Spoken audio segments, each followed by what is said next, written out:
இம்ப்ரூவ்னா என்ன கேட்டா, send KL to open. KL, Faf 2 பேரும் டாப் ஓப்பனிங் இறங்கட்டும். சரி ஓப்பனிங் வந்து எடுத்தோனே 10 ஃபார் 2ன்னு ஆரம்பிச்சாங்கன்னா, ஏன்னா கேஎல் எல்லா மேட்சும் ஓப்பனிங் தான் இறங்குறாரு.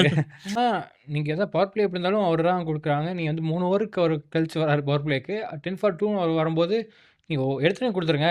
அவரு 1 ஓவர் எடுத்துட்டு அடுத்த 5 ஓவர் யூஸ் பண்ணிக்கட்டும். எங்களுக்கு பின்னாடி அக்ஷர் பட்டேல் ஆனா நல்லா விளையாடுறாரு. மிடில் ஆர்டர்ல.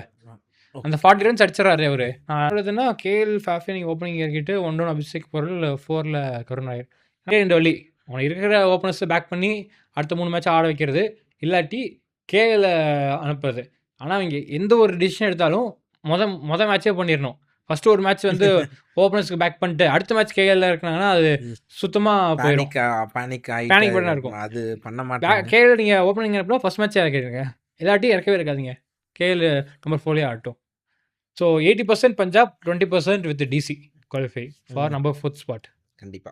நான் அப்படிதான் நினைக்கிறேன். ஸோ ஏன்னா இவங்க 2 பேத்துக்கு ஒரு மேட்ச் இருக்கு. அது வெர்ச்சுவல் நாக் அவுட் தான்.